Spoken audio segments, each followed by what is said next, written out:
What is going on, everybody? It's Spencer from Gray Capital. And if you're a real estate investor, specifically a multifamily investor, maybe you're just interested in real estate investing, specifically you want to try to figure out how do I get into multifamily apartments. Maybe you've already been doing this. You're either working in the multifamily industry or you're a current multifamily investor. Appreciate you being here. This is the one video. If you're going to watch one thing, piece of information all week, the Gray Report, we're going to be breaking down everything that's going on in the industry to give you the most important pieces of information to help you make informed decision and just really stay on top of things. A lot of cool stuff on the Gray Report this week. We're talking about bubbles. Is real estate in a bubble? Is multifamily in a bubble? Are we going to see a crash here in the next coming months in 2022? We've also got three really great reports from CoStar, Yardi, and RealPage. Matt Bosnagel's here with us again to help break it all down. Let's get into it.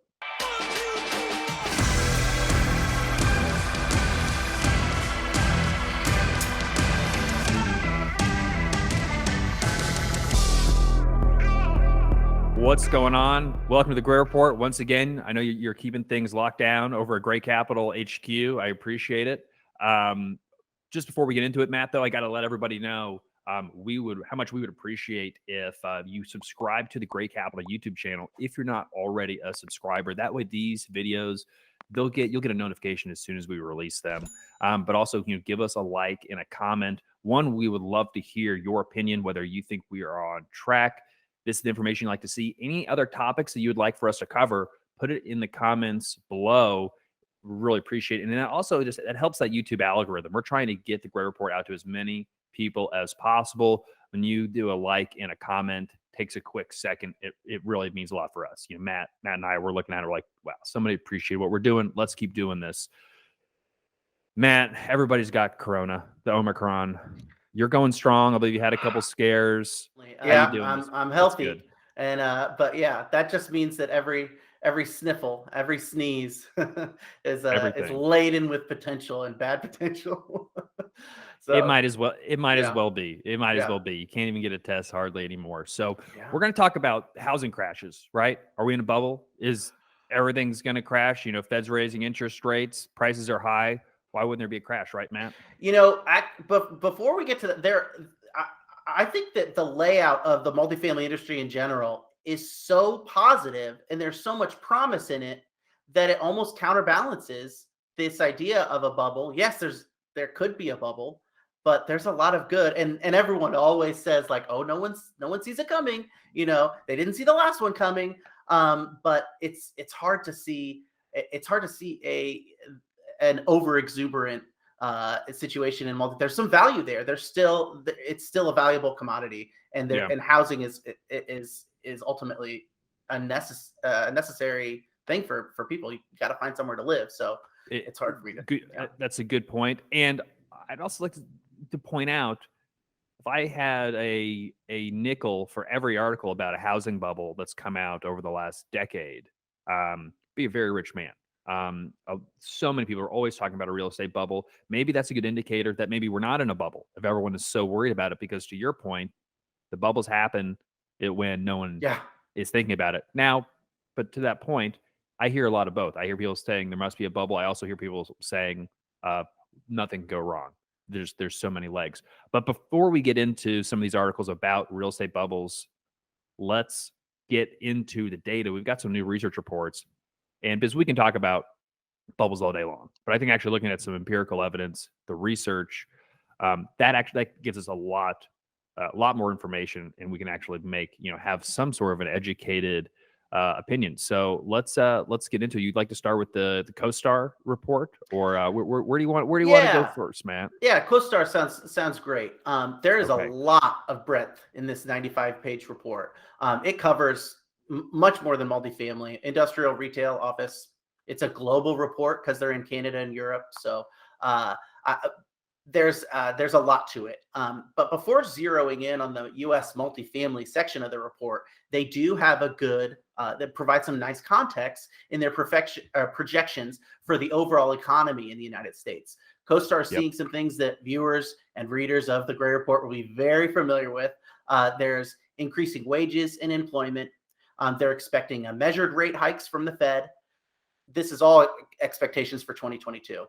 continued inflation pressures that may soften later in the year, and GDP growth at its second highest since 2010. Now, a couple of things to note here, which I think is really interesting when it comes to GDP growth, and again, also a growing economy, an economy that is doing great is great for everyone. It's great for multifamily. So this 2022 growth is going to be GDP growth surged in 2010 as we were climbing out of the Great Recession. 2021 GDP growth saw us climbing out of the 2020 economic crisis from the pandemic. But 2022's projected growth here isn't climbing out of a slump as much as it's continuing the momentum of 2021 growth. And if you look at the graph of US GDP over the years, we haven't seen 2 years of major GDP growth like this since the early 1980s. And so they really project that we're going to see it seems a lot like boom times, and so there's a lot to be hopeful for when it comes to 2022. I think that's a good point, Matt. Just looking at GDP growth, you made a lot of really good points. I mean, overall, CoStar is predicting a really, really good economy for 2022, even with the Fed hiking interest rates, which they anticipate that they certainly will. How much and how far, is yet to be seen. But yeah, but we're going to have higher GDP growth, which is good economic growth. Outside of 21, it's going to be the best in the last decade or so. So this it should be good news, and that should continue to buoy most markets. Unless there's some black swan out there. And Matt, just because you covered it really well, you kind of summed up everything. This report, they're like predictions white papers, the 2022 Global Predictions white paper. So I just want to go through kind of just quickly each prediction. We're going to have to go through each paragraph. But so employment will recover to pre-recession levels despite labor shortages. A lot of talk about the fact that people just haven't returned to the workforce yet. And where are all these workers? The quit rates are up. We've talked about previously, Matt, that a lot of people are starting businesses, and just because they're not getting a new W-2 job doesn't mean it's going to lead to lower economic activity. In fact, that's actually really great for the economy. Jamie Dimon just saying yesterday this is the first time he was speaking to CNBC. This is really the first time in his life he has seen such wage pressure. So we're going to continue to see wages increase. And that's really a good story for everyone. You can see in these graphs. And again, the best way to get these reports, either grayreport.com or signing up for the Gray Report newsletter or at graycapitalllc.com. We're on track. Job openings, we're way back. We're above pre-pandemic levels. Employment, we're essentially, they're forecasting so that this black line right here is the point of I guess it's really not. Usually this black line indicates that's where their forecast is. They're forecasting essentially near the end of 2022, we're going to be back to the same employment levels that we were prior, but at higher wages. So that was the first prediction on jobs. Number 2, Fed will lift rates by the end of 22. Most people are anticipating that maybe start in March. How much and at what rates we will see. That'll be interesting because we've seen the 10-year Treasury, and this probably should have been a headline too, Matt. Is 10-year Treasury is over 1.75. It was 1.78 I think yesterday. So that very incredibly important borrowing rate is going up. The shorter end of the borrowing curve, though, or the yield curve, is still low. So for 30-day SOFR, 30-day LIBOR, that a lot of other variable rate mortgages are based off, they're still staying incredibly low, essentially zero. So when the Fed raises the Fed funds rate, it will be interesting to see how those other shorter maturity notes also rise. Here is a projection of current Fed funds rate, and then the median market implied rate forecast, and then a range, 90%. So really kind of looking at the low end of the range and the high end of the range. And this is for the Fed funds rate, not the 10-year Treasury, the Fed funds rate. I remind everyone that the 10-year Treasury was well below 1% and I think dipped down to 0.4% at one point for a 10-year Treasury. We're now they're anticipating with the Fed funds rate essentially at zero. The highest forecast is for the Fed funds rate to be just over 1% by the end of the year. And that'd be over where the 10-year treasury was a little over a year ago. That median forecast, though, it's basically right at 0.75. And that really puts a floor on the rest of the yield curve. So that really should Yeah. move rates up considerably. But the lower end of the projections, which in my opinion, and this is not probably not correct, but you take it for what it's worth. I think that we'll either should be shooting in between the median and the lower end of the Hmm. 90% range. I think Well, that they will be cautious.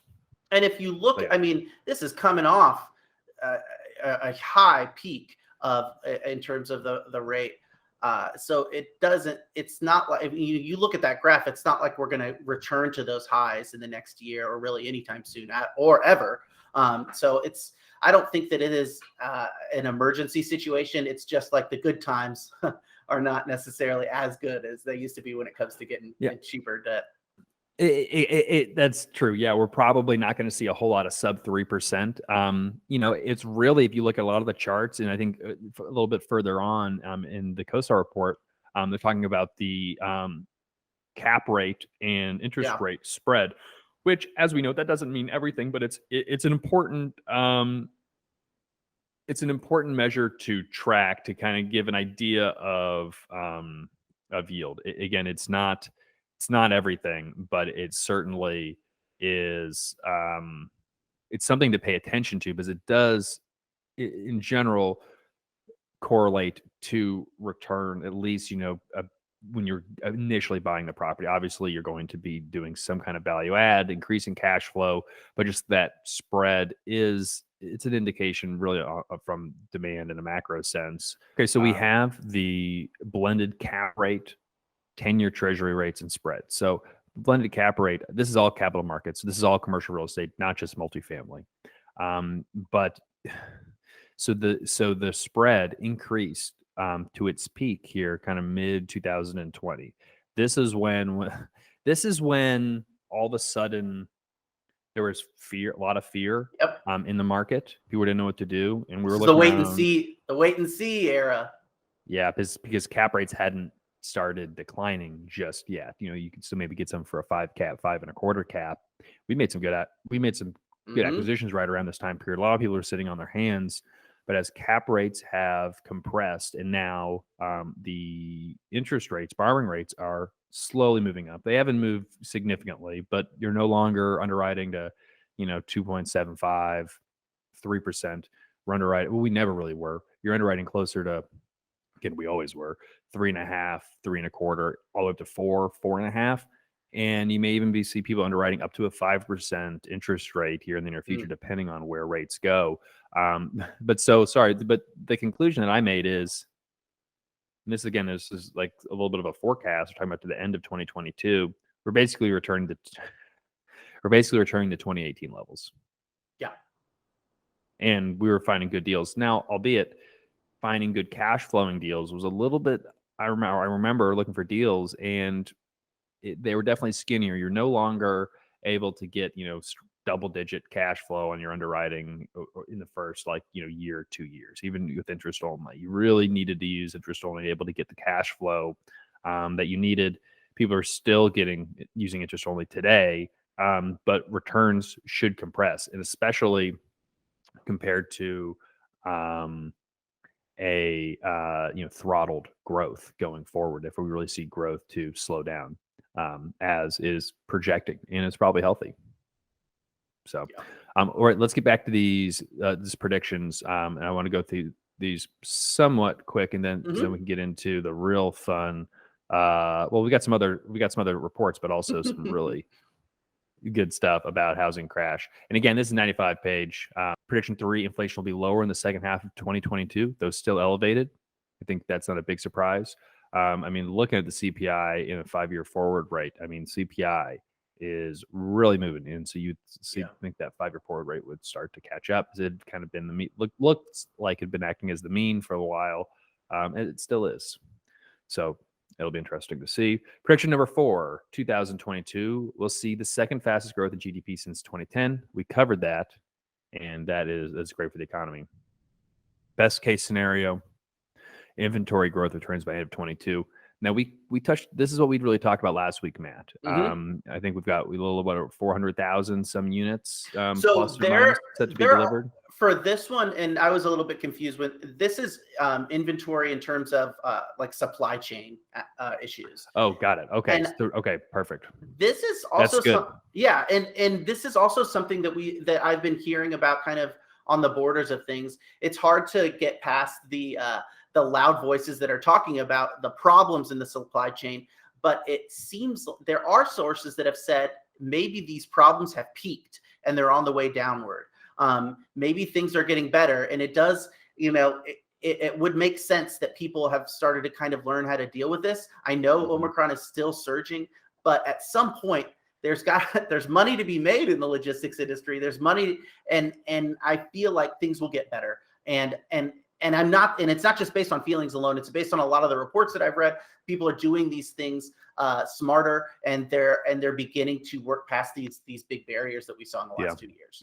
Well, it's the beauty of capitalism, prices being an indicator and a signal to the market of demand, and so, or of a problem. And so market participants are responding in kind. It doesn't happen overnight, but I think it's more likely that we're going to have a glut of certain things. And supply chains are probably going to be much more resilient and much more efficient in the future once we kind of get out of this craziness. I think Omicron is probably going to have a short term. It's going to be maybe a short term problem, but I think again it's going to slow things down just ever so slightly. All right, so prediction number 6: dry powder to continue to favor North American CRE strategies. I thought this was interesting, Matt, because we had seen actually some outflows from the United States to other countries. Folks are coming back in a big way. Look at this: allocations, commercial real estate, dry powder, fundraising, North America compared to everywhere else. Yeah, I do, just because we have read a little bit about either a decrease in investment or a decrease in the amount of growth in the. I think it seems like it would remain relatively stable, in that it will still be the dominant place for investors to put their money. It is North America.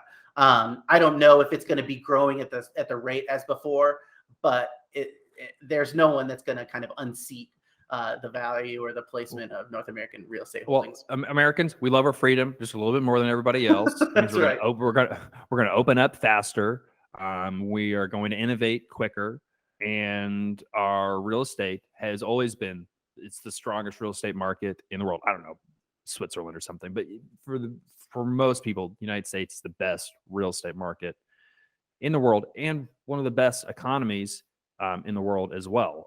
You could say whatever you want about China, but a lot of folks see that as pretty uninvestable right now. And China aren't even really buying the property anyway.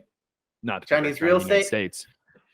Yeah, go have fun. I mean, look what's going on right now. No fun. Yeah.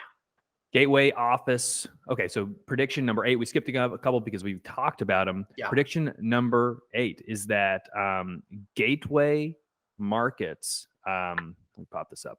Gateway office price growth will lag. No big surprise, as multifamily industrial prices boom. So year-over-year price growth by market type and property type. Okay, we're looking at a graph right now, breaking down multifamily, office, industrial, and retail between coastal gateways, Sunbelt markets, and other markets.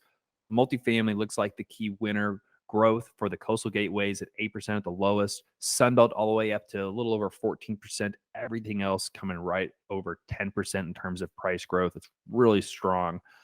Office, sub 2% for coastal gateways, less than 4% for the Sunbelt, and just under that for everywhere else. Industrial, really good price growth. Relatively flat, less divergence in terms of markets. His coastal gateways, 10% price growth. Again, really related, less demographic, migratory, much more logistics, supply chains. But Sunbelt, a little over 10. Everywhere else, a little less than 10. Yeah. Retail better than office, but not as good as industrial multifamily. Sub 4% in the coast. We're a little over about 7% for the Sun Belt, and everyone else is a little under 5% for retail. Matt, your thoughts? Yeah, I think that the Sun Belt is a theme that we'll see in the other two multifamily reports that came across this week, and there's a lot of interest in the South. What's interesting, at least in industrial, it was pretty flat, regardless of what region it was. They were all doing pretty well, and retail is also surprising amount of growth. It seems like that's a real bellwether of the recovery, much more than office. And it really makes me think a lot about this, how persistent maybe work from home is going to be. I don't see it being as persistent as people think, but in terms of price growth, we're not seeing that much interest in the office, rather than returning to stores. They may be returning to stores much sooner than they return to the office. Yeah. If I can make a speculation there. 100%. I mean, people want to go out and do things, but and again, it comes back to this more flexible work environment. I mean, right now, in our office, I'm working from home. Alex is working from home. She almost always does. Jay is home, sick kid today. Dave is out. He's sick. I think William's in. You're in. I Mhm. think. Addison always he's working remote, but it's nice. I guess having that flexibility, so being able to get things done. But I think everybody, if we had a choice, we'd like to be in the office. Mhm. And we're all set up with the mindset that like you can continue to work. It doesn't really matter where you are. It's good to have a home base, and usually the most productive in the office. But I think that much more people, I would agree. Restaurants, stores, Yeah. shopping experiences, you can't do that at home. Mhm. People have cooked at home enough, and they're still going to, but you still want to go to a restaurant or do something and get carry out, all that. Yeah. That's for sure. Okay, so prediction number 9. Tier 1 market volume share will rise. And then, but this is after a while of kind of these tier 1 or gateway markets really, dropping out of favor for a lot of reasons. And you can see that. Yep. You can see that, it was pretty much matched in terms of the demand for tier 1 markets and compared to other markets. And again, tier 1, that's the New York Cities of the world. That's exactly what I was going to say. And that is present in the other two reports that we'll see today. Is the kind of snapshot of like the dead downtown was like an empty New York Mm. City, business district. Well, now New York City rents and New York City real estate is doing much better. It's at or near the top of these lists, at least in the multifamily industry. These reports that have them, they have definitely recovered. And what's really interesting is San Francisco has not. Mm. That it is a big outlier. And we'll look at this more in depth, but San Francisco rents are still a little higher than New York rents. But so maybe that it is just this kind of flattening where once they kind of reach equivalence, they might grow together. But it is a story of New York growth and not in that San Francisco area. It's one of those. It's a great example of mean reversion, and markets Yeah. being like, you can keep pricing can keep going up and up and up, but when they get so disconnected from reality and everything else, and something happens, and you look around, and you're like, does this make sense? Is this where the price should be? And people really Yeah. start to be fickle. Like people are like, no, that's not. No, relative to New York, maybe it shouldn't be that much more expensive into other markets, and especially when you can live in Sacramento, or I guess Oakland's really expensive now too. But Mhm. there are other markets in California that are still great. You don't have to be in San Francisco because you can work from home anyway. Yeah. And so it's kind of it's due, I Oh, think. yeah. Yeah. Okay, so then we're going to talk about CMBS performance. Prediction 10. So CMBS, commercial mortgage-backed securities. Of course, these are the things that got us in trouble in 2008. There's nothing really inherently wrong with lumping up a bunch of mortgages. Just you don't want to do it fraudulently, and you have to know what you're buying. And anyway, so CMBS, a lot of different types of loans are securitized. Specific CMBS product types. We haven't They were used a lot more commonly pre-2008 in multifamily. They've never come back to being used as much. Most of it's Fannie and Freddie. They've really taken the spot of being the more competitive product, but people still use CMBS somewhat frequently. I want to say it's 5% or less, with less under 10% of all multifamily loan originations. Fannie and Freddie are 50%. So we're talking delinquencies. Delinquencies is going back to 2000. So this is worst of the worst. So when you can't pay your mortgage, Matt, I'm going to need some assistance with these colors as I'm colorblind. But one thing I do know is that top line is not apartments. It's hotels. Hospitality. It's Yes. hotels. So look at all the I think for a lot of people, hotels seem like they'd be a fun investment. I think, you go to a hotel, you think about the sense of place. It's an experience, and it seems like a lot of fun, and they can make a lot of money when things are going well in a good economy. You're renting about by the room, not by the month. But it's a totally different business. It's a totally different operating business. But you see some prospects for high cash flow, high returns. Again, risk equals return. Look at, over 25% delinquency rate for hotels. And then so Matt, if you can, if you can decipher the numbers, tell me what all those are. So slightly over 25% for hotels, and then the next peak that you see there is retail. That peaks around 16, 17% maybe, and then right at 10% was the average for all of them. I thought that it was retail, and like I said, that was forefront on people's minds were retail, and then you see those delinquencies up, and equally interesting is office is down there in that group of the lower amount of delinquencies, really stable or less than the delinquencies than we were seeing in 2019 and before. The apartment market looked to have had a slight spike in 2001 or in 2021, but nothing that was nearly as dramatic as hotels or office. Well, what was the spike? Spike from like 1% to 1.5%, or it was maybe 2.5% or something. It was very negligible, but it was a strange aberration that I noticed there near the end of this chart. Again, so there were some people. Yeah, there were a handful of delinquencies.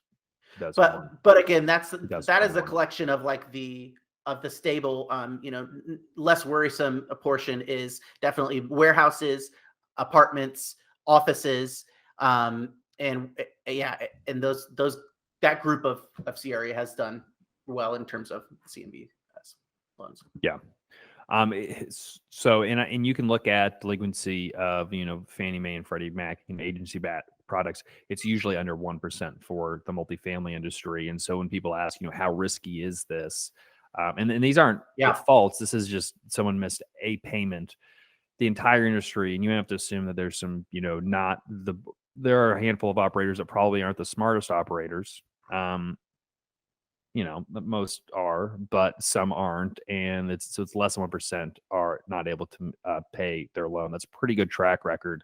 And I think if you were able to break down that group into professionally managed apartment communities, I bet it'd be a fraction of a percent.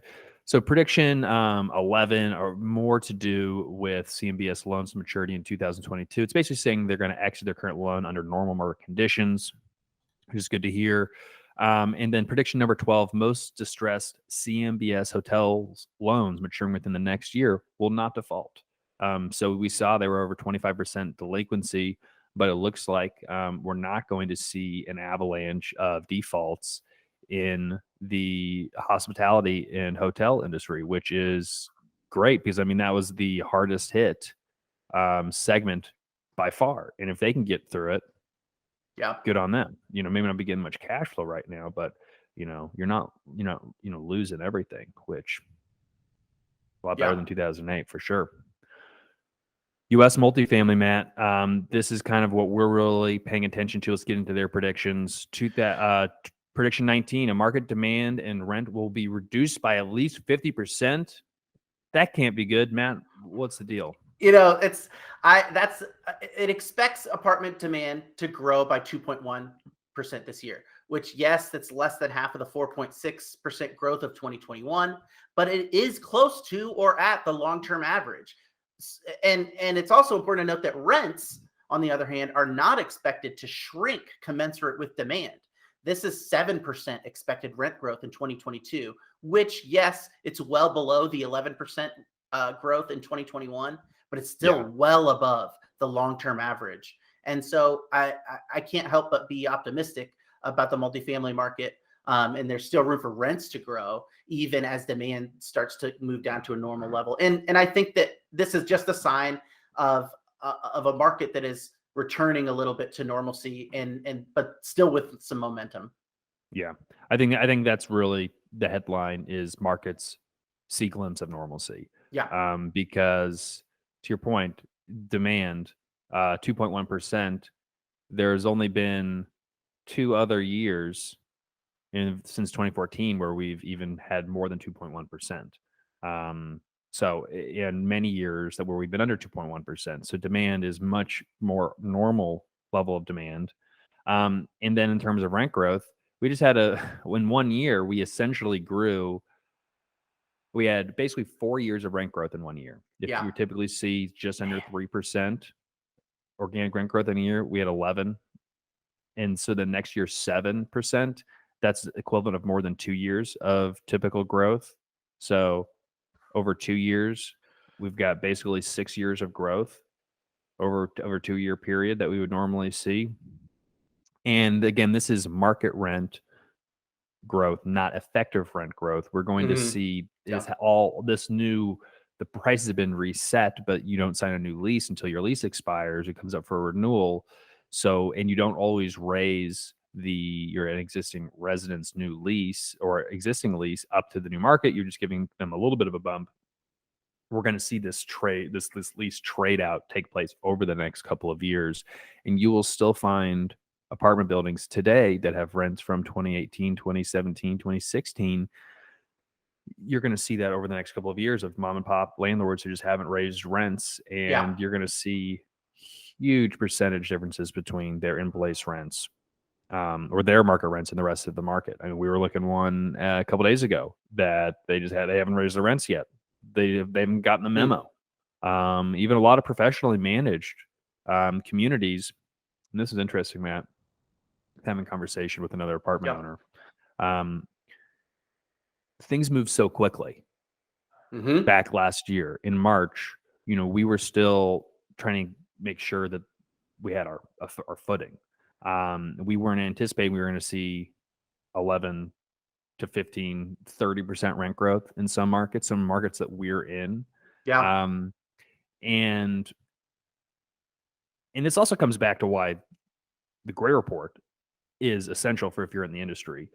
If you weren't paying attention, you would not have realized how Yeah. quickly rents were moving. And that is a Go back last year, we were saying I remember saying this, the ground is moving under our feet at a rapid clip.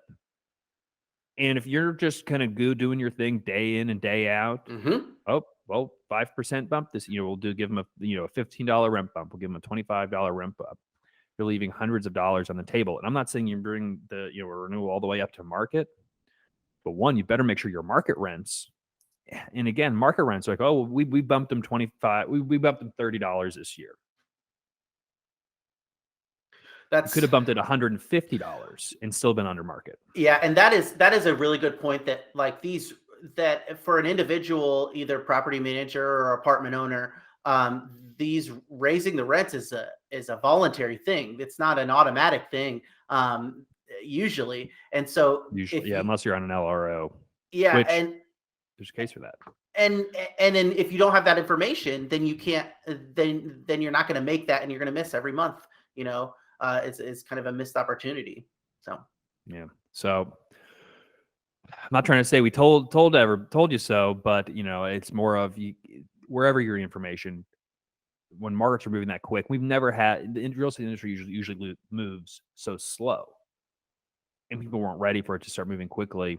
I don't think it's going to be as moving as fast as it was last year, but if you're not paying attention, you can be left behind. Okay, going on to prediction 10, and this could be a long video, Matt, but I think this is all important stuff. Mhm. This is all important stuff. So prediction 10, prediction 20. Construction input costs are going to continue to fall. That's good. And you've talked about that a lot, Matt. Yeah. We've been watching the supply chain quite a bit. This is good to hear. And again, it's this theme of return to normalcy. Yeah, it is interesting that looking at the price changes and the chart of the most, it seems like some of the most common materials, particle board and fiberboard, are up 80%. Diesel fuel up a little less, maybe 75%. Steel is up 60% since January 2020. Gas is up 40% since 2020. There's a lot of stuff that's going into that have raised a lot, but what they're hoping is that these construction inputs become cheaper and that the supply chain problems are expected to ease. I know we've covered housing recently. The short version is that it's still going to be tight, even though the supply chain problems are kind of lessening. But maybe it's going to maybe be a little bit better. Yeah, is yeah. what it seems like. Okay, prediction I guess 21. Workforce housing will remain tight. Yeah, I got a little ahead of myself there. Sorry. No, I think you'd queued it up perfectly. Apartment vacancy rates by star rating. Just a reminder, CoStar uses a star system instead of an A, B, and C class. I haven't seen what their exact definition for the stars are, but you can kind of get the idea. 5 being the best, 1 being the worst. Big difference, Matt, in terms of vacancy rates between and this 1, is 2, 3, and 4 and 5. This is a point that you've made earlier in the last 2 weeks, really, when we were talking about new supply coming online. Usually, that new supply is a 4 and 5 star. It's the nice new luxury ones. Then they get a little older. Maybe they kind of transition into workforce housing. But the workforce housing, it is less attractive for people to build brand new, shiny, nice luxury workforce housing. But you can't build it. Yeah. It just doesn't pencil unless you're getting subsidies and you're using tax credits. So that may explain that there's not this pipeline of new supply coming on for workforce housing, but equally probably a bigger factor is the demand for workforce housing is probably a lot more than the demand for. Well, just like we were talking about last week, Matt, we were talking about the supply that's coming online. And it's, we're building 70% of the construction is for 30% of the market. And it's probably less, it's probably 80-20 just because, isn't everything 80-20. But so you're building 80% for 20%. And the 80% who are left out, there is essentially no new supply coming online. I mean, there are some workforce housing from tax credits, but that's a small pipeline and you can see it. Yeah. I mean, all vacancy dropped. I mean, the 4 and 5 star were close to 10% in 2020. There was a lot of deliveries, not a lot of leasing up. But pre-pandemic, they were closer to 8%, 9%. You'd be in the 92% range. That dropped all the way down to today. They're basically at a 94% occupied. Whereas the kind of your 1, 2, and 3 stars, called your B and C class assets, pre-pandemic, they were hovering in the 95% range, and 94, 95. They're down to 96 now, considerably. So there was a spread prior, but that spread is certainly still there for sure.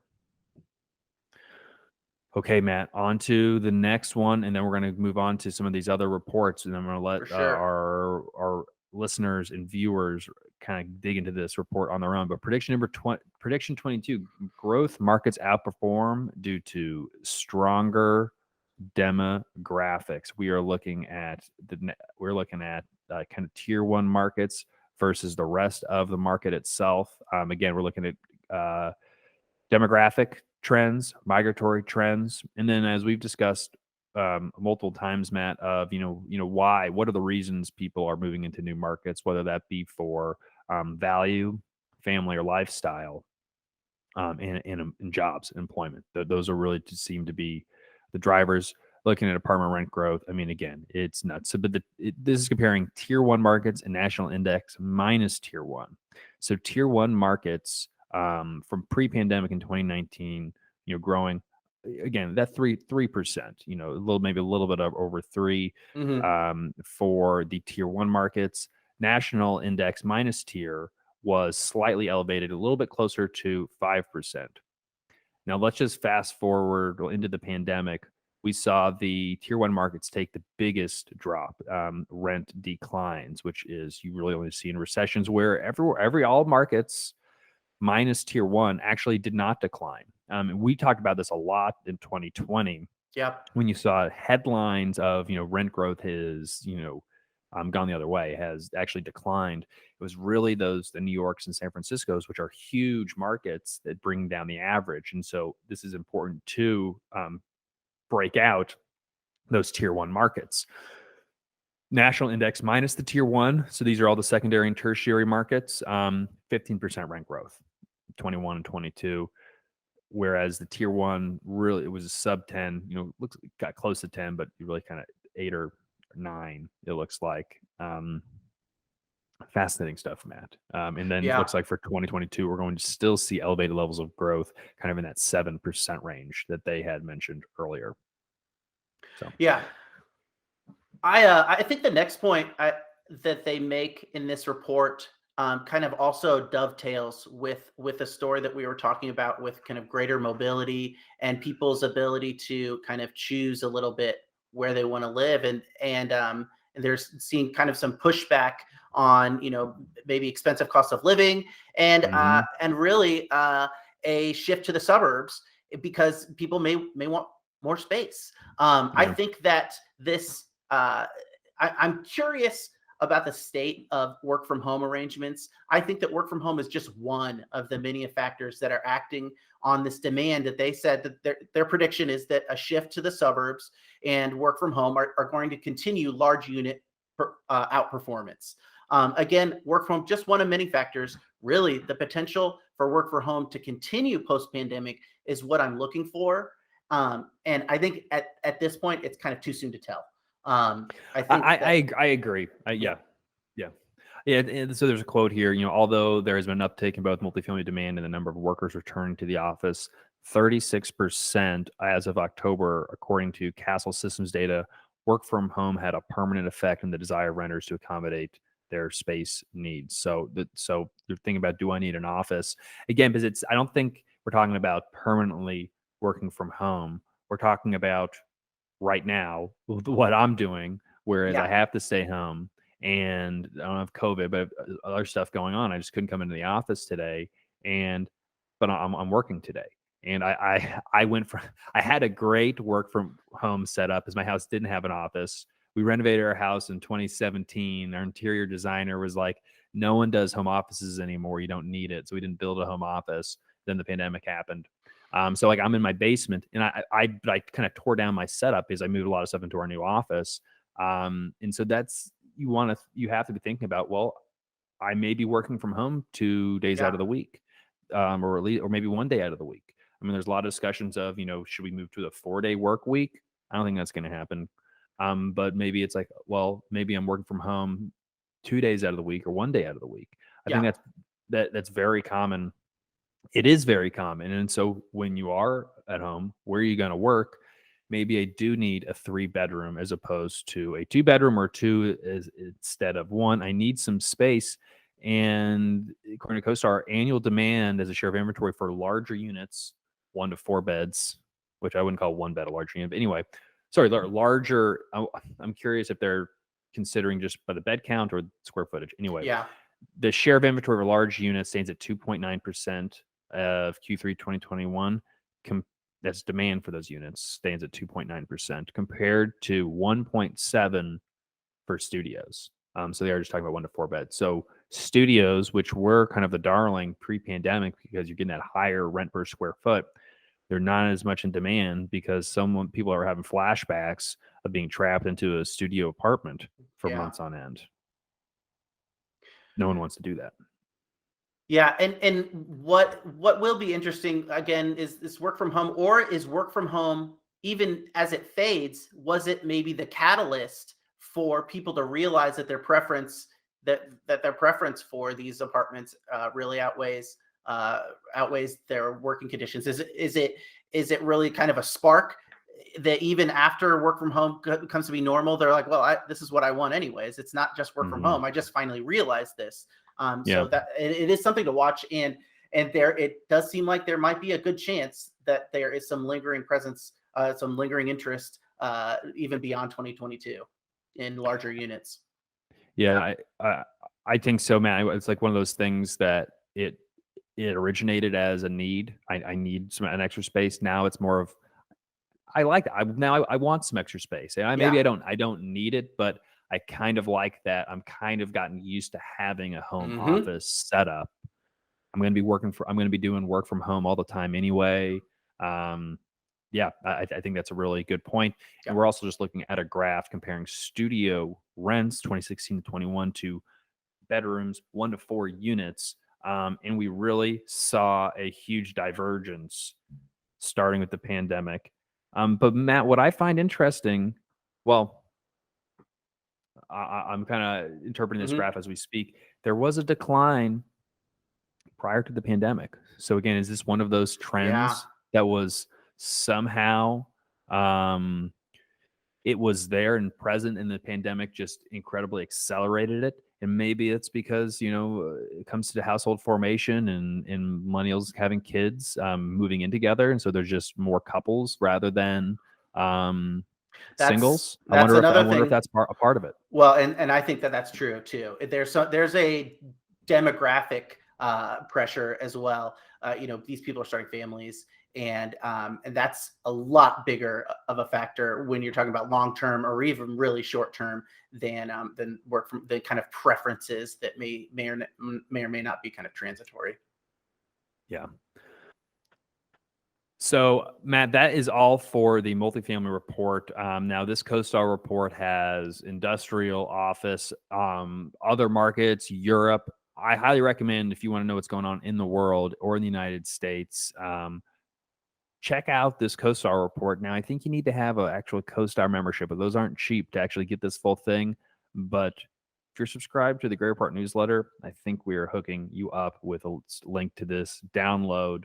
Um, Assuming our friends at CoStar are all right with that. I'm sure they will be. But there is a kind of a brief summary that you can find that's not behind a paywall. But grayreport.com, you'll be able to find that out and sign up for the newsletter. Matt, I think we got to just hop in. Well, I want you, Matt. I want you to So I can give steer the ship. Okay, so this is the Yardi Matrix National Multifamily Report, just came out this week. Does cover a similar bases than the portion of the CoStar report that we just went back through. But I did want to note a couple things about this report that I think are really interesting. So they have this list of average rent growth, and you can see the plateau. And we've mentioned that rents are maybe kind of it's not the breakneck speed. Things are kind of cooling off, and you can see that this is a nice, really illustrative graph here. So you see that growth from February 2021 up until really kind of October, where it plateaus. Then from October 21 to the end of the year, with slower growth, really less perceptible. Which is largely seasonal. Yeah, and that is a good thing to note. And I want to note that too in the apartment list report is you can see the seasonality, and really when it comes to seasonality, we're doing a little bit better than normal because there's a slight dip sometimes in the winter Hmm. months. Yeah. Another story here is it does mention that New York has been rebounding. This has been the real success story or recovery story really for 2021. New York is near the top of the list, but again, we're seeing a lot of growth in the Sun Belt and in southern states specifically. Phoenix and Tampa at the top again. We know about Phoenix and Tampa. Outside of New York, which again, like I said, is bouncing back, all of the top growing markets here are in the South. I don't want to say that Sun Belt is old news because our continued growth is still happening and still newsworthy. But I am very interested in seeing how much investor attention and competition from buyers have affected cap rates in these markets. Looking at the monthly growth of multifamily markets is a little bit different picture. So this is a month-to-month growth instead of a year-to-year. And you see a little bit of cracks forming, not necessarily cracks, but just it's a more varied picture. Southern markets are still dominant. They're not the near perfect majority. And I'm not biased against Southern markets, but it is winter here in Indianapolis, and it is cold. But I like Indianapolis, and I'm going to build a nice 4-unit snow fort that is not going to be possible in Tampa right now. So It's true. so that's there. If we get it, yeah, if we actually get any snow, because this is not real. yeah. All right. Just but cold. that really kind of sums up what I wanted to cover here in the Yardi Matrix report. It covers a lot of the story of the Sunbelt growth and the same amount of growth that we're seeing in New York. All right, Matt. Then Apartment List has got another report out. Again, I think it's always great to compare sources. Yes. So it was Apartment List national report. Yeah, just get us right into it. What are the big takeaways? Like I said, like all of these, the Yardi Matrix report and the Apartment List report, and all of any one of these would be like an anchor, a solid anchor for a Gray Report news video. So I wanted to mention this Apartment List because after reading this, you're kind of noticing all these commonalities between these three reports and a little bit of unique differences. So it's nice to be able to compare these three things, measuring the same kind of scope at the same time. One nice thing that the Apartment List does that's kind of unique is it has that nice map of all of the markets where you can zoom in on the submarkets to see the different areas within a given market, how they may be outperforming the metro area as a whole. And another thing, this is what I was mentioning before, that this apartment lets me do, this report, is compare. We've got, again, they're covering the same stuffs, and they all have the speculation on how much growth that we might see in 2022. CoStar expects 11% rent growth in 2022. CoStar measured 11% rent growth in 2021. Yardi Matrix measured 13.5% rent growth in 2021. And Apartment List measured 17.8% rent growth in 2021. Now, I don't have the month-to-month numbers for CoStar, but Yardi Matrix shows a slight 0.1, 0.2% growth for month-to-month numbers. This is a national average. An Apartment List actually measured the first month of cooling rents since December of 2020, which is down only 0.2%. And if you look at that chart of month to month in Apartment List, you see this bar graph where you see it through the years that the 2019 December rents were lower than our current December rents are now. So this is very much seasonal. And if, in fact, we're shrinking our apartment, the rents are cooling at a lower rate. So we're really kind of outperforming essentially typical seasonal rent patterns. And so still outperforming, but again, Matt, a theme of returning to normal is really, is what we are seeing. We're seeing a deceleration. Doesn't mean a reduction, just means a deceleration from, we were going, we're like going like Mach 5 here, and we're like, we can't go any, we're going to, structural integrity is going to start to break down at some point, and wages, they're growing, but they're not growing that fast, and we don't, you only want to see so much growth, because then that's when we can get into it.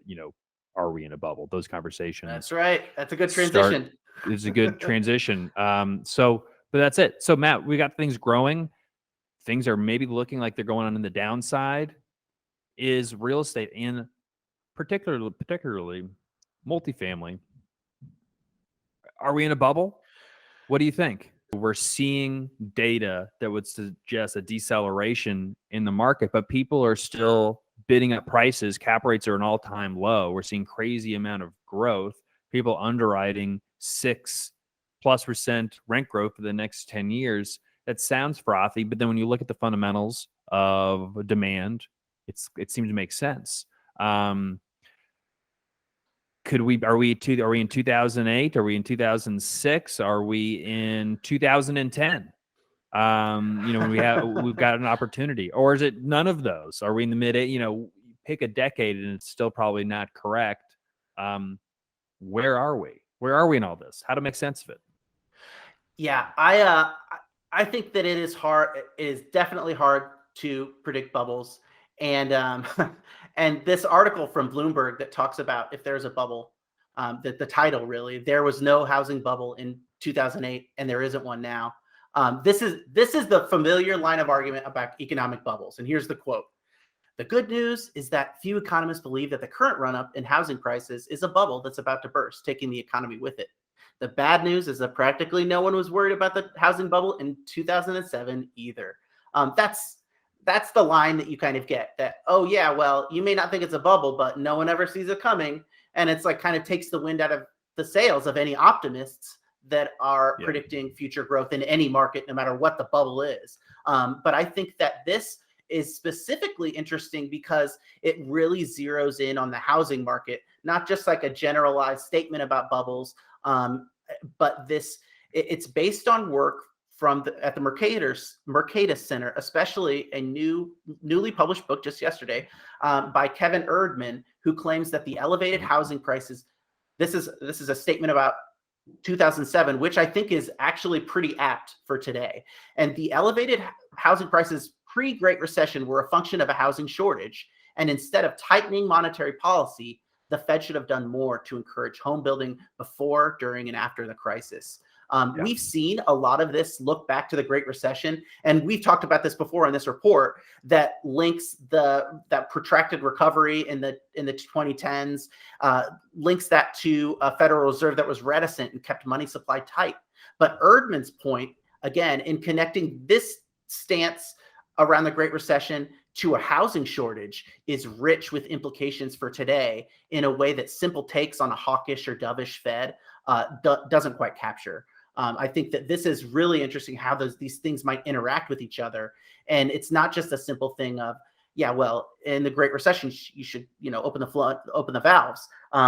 Now, just finally, there's a key passage from an article that Erdman wrote last November that really sums it all up here and gives a little bit more specificity here. And so he says, as with petroleum, rising home prices are the result of a lack of supply. But herein lies a crucial difference. In the 1970s, the Fed and federal regulators couldn't do much to speed up oil deliveries from the Middle East. They can, however, do quite a bit to speed up housing construction by supporting strong economic growth and generous credit markets. So he's kind of looking a lot towards, yes, ease monetary policy and a lower regulation as well. Things to aid the building of houses rather than kind of control the price of housing. So we're really asking the wrong questions, or a lot of people are asking the wrong questions or looking at the wrong things. When you're asking the question of, are we in a bubble? Will there be a housing market crash? And then if you look to prices, which is the first thing most people look at, that price information is not indicative of risk necessarily. Yeah. It's an indication of demand. Just like we were saying earlier, the prices are signals to the market. That's what it's really indicating. And so to say prices are high relative to pick your arbitrary date and time of your reference point, it's more of what is going on underneath. What is the demand? What is that price relative to that demand? What is the supply? And I think it's a great point that the great financial crisis, it wasn't just because home prices were a certain level. Well, one, home prices were a certain level was because of regulatory decisions to allow individuals to buy homes that they could not afford. And then it was the financial products that significant amount of just misrepresentation and fraud was taking place to continue to allow significant amount of liquidity because they created these, bespoke, financial instruments, and they needed inventory to put inside of them. So you got to give everybody a loan regardless. Had less to do with like the housing, is more of really a financial engineering, gone awry. And so I think the question is not what are prices and are cap rates too low, and because that's not gonna, that it matters, but it's secondary and tertiary, issues. I do Yeah. think that the Fed raising interest rates, that creates an opportunity to expose some of the some of the cracks that could exist, and I don't think that anyone really can point to what those are. No one could have pointed to the issues in CMBS and CDOs and back in 2007 2008. Very few people were aware of those issues. They assumed that those were rock solid products. What else is out there that we aren't even aware of? All there's debt funds. Fannie and Freddie Mac do most of the lending. The landscape has changed, and I think for the most part for the better. So it's probably somewhere we're not seeing. So really looking at price, really, and what I'm saying is, if you are believing that we are in a bubble because prices are high, that's Yeah. not the information to look at to make that conclusion. Mm-hmm. And let's find some other evidence that we are in a housing bubble. All of the evidence between the good economic data that we talked about in the CoStar report, the demand fundamentals kind of returning to market normalcy, those are all good signs. Yeah. And we've got supply coming online. Yeah. And And can we get to that's these rate hikes? and it does seem like, the reaction is a little bit more direct. If it's a price thing and you want to bring prices down, what do? You bring more supply online so that the prices go down. That's a lot simpler than trying to kind of do an end run around, with kind of interest rates and a little, when do you increase them or decrease them? Just follow policies that will help create more supply, and that could really be a direct solve that may not have as many ancillary effects. That's why I think it's really interesting. It has a lot of implications for today because we are seeing prices rise, we are seeing a housing shortage, and the demand is there as well. And so what could you do? And the first thing I think of is let's build more apartments, and maybe that's where you should stop. Maybe maybe you should get your hand in every little thing. Yeah. To kind of remedy it. But let's talk about, let's get maybe a little bit more granular, talking about, is multifamily in a bubble? It's the asset class everyone's turned to in this crisis, according to the Commercial Observer. And this is them saying, but these deals will be difficult to pencil out if conditions change even a little bit. And Matt, we have been talking about this, hearing about how some people are underwriting deals. Yeah. We're shaking our head a little bit, but yeah, what's and that's what I here? was thinking too, and I kind of said this a little bit earlier. It's like, yes, it's a bubble, but a bubble that's represented by a series of projections, a series of deals that are made. That you can be in a bubble and make the right decisions, maybe, and that might be great.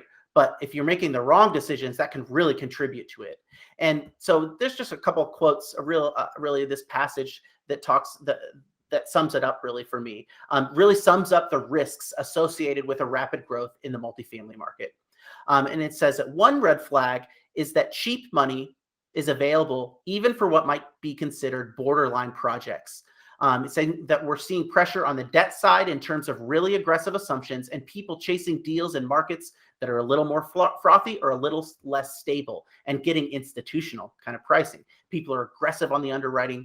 And then another quote, it says they are all relying on amazing, perfect capital markets execution. They're all priced to perfection. They're going to improve operating expenses. They're going to operate it more efficiently than the last guy, yet they are coming from out of town. Property taxes are never going up. They're taking these projections. Now, this is my own spinning out from this. They're saying that everything good's going to happen and nothing bad's going to happen.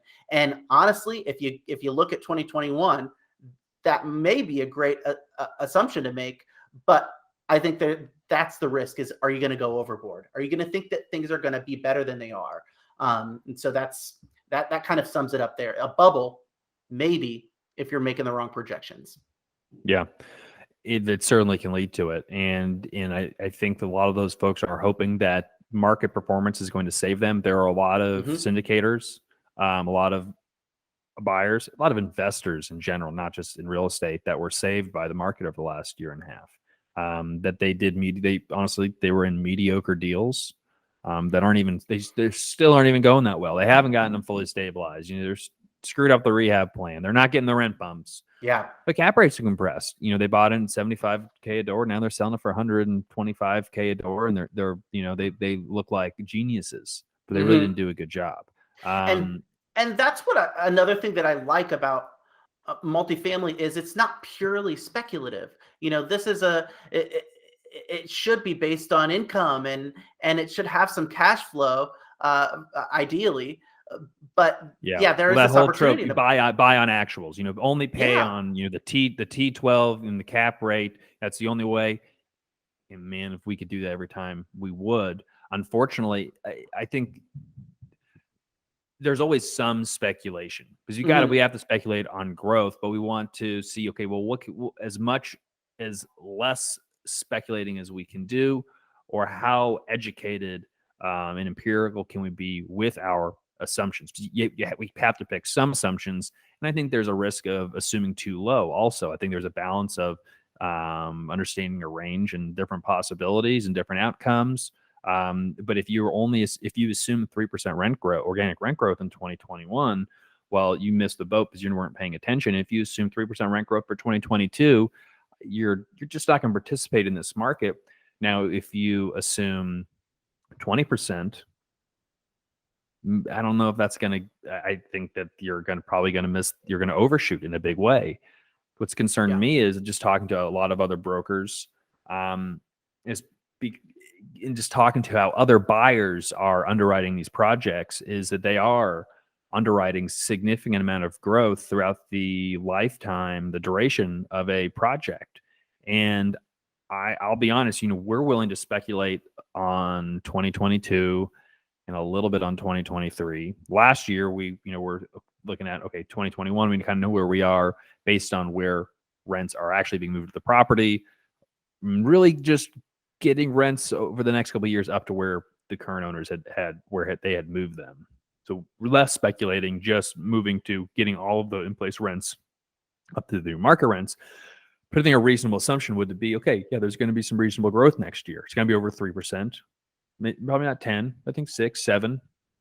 Some markets 10 probably would be appropriate.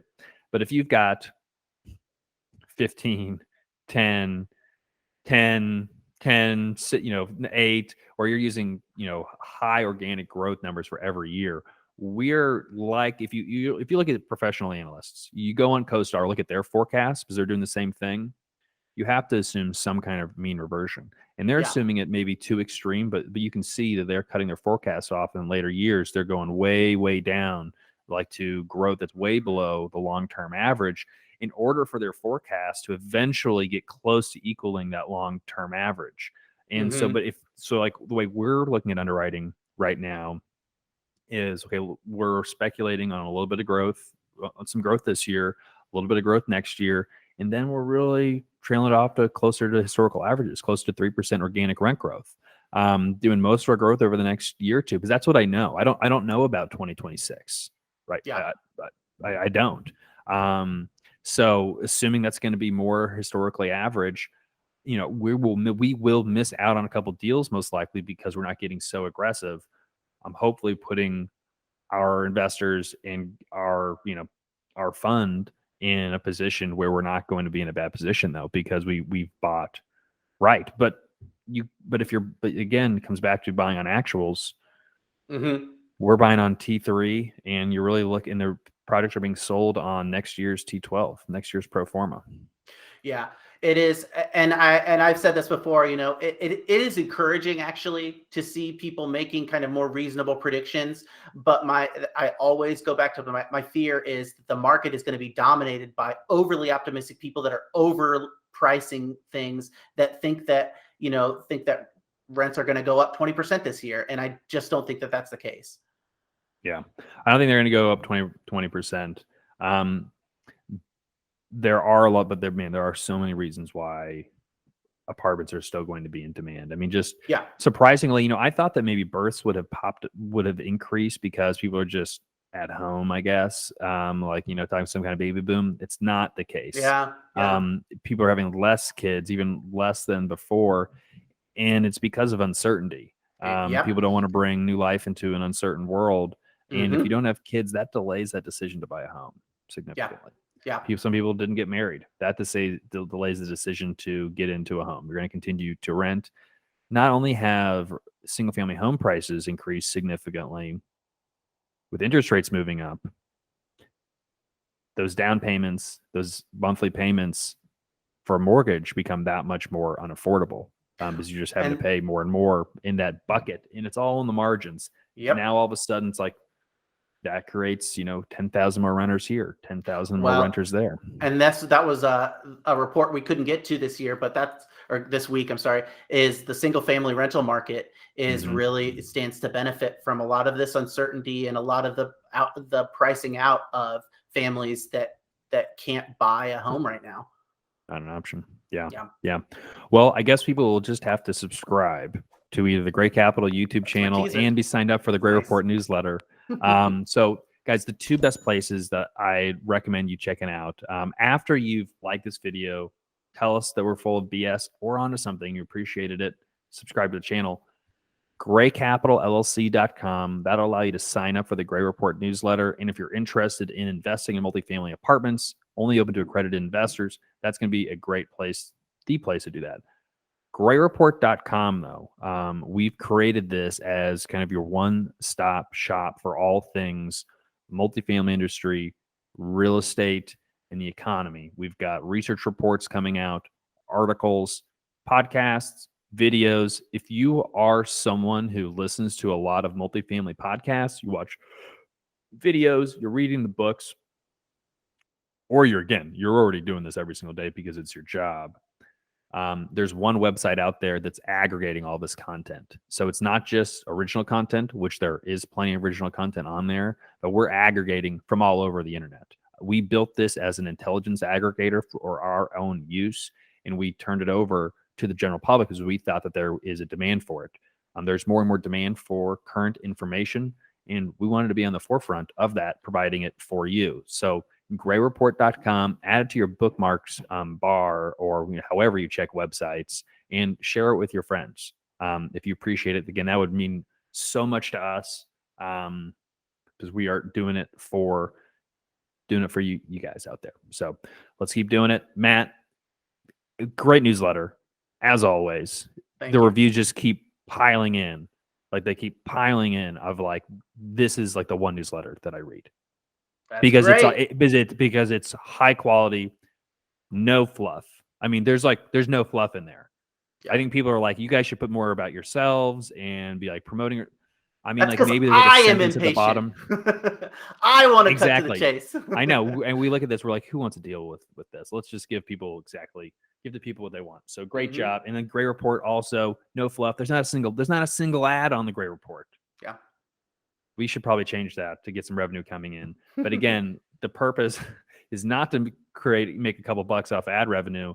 The purpose was to aggregate this information, make it accessible, and we're hoping that you learn something, learn more about us, and if our strategy and interests are aligned, you say, maybe I want to do a deal with these guys. If not, no worries. But if you're an accredited investor, we love to have a conversation. We're putting together this awesome group of investors. We're going out there and buying these large apartment communities in very solid markets that we think are really flying under the radar. We're using this information to pinpoint which are those markets that are really growing, but aren't getting as much attention. And sometimes we'll read a report and say, like, man, this market is getting talked about all the time. We all sometimes use that as an indication of maybe that's not the market to go to, because Yep. that's what everyone's looking at. And so maybe we can find a market that has similar growth rates, or good growth rates, maybe not as much supply coming online, and getting into the granular details of breaking it down on where we think may have the best risk adjusted return over the long haul. So, Matt, thanks again. Stay tuned for the next episode of the Gray Report. You can find the Gray Report on wherever you find podcasts, wherever that may be. And appreciate you listening. We'll talk to you next week.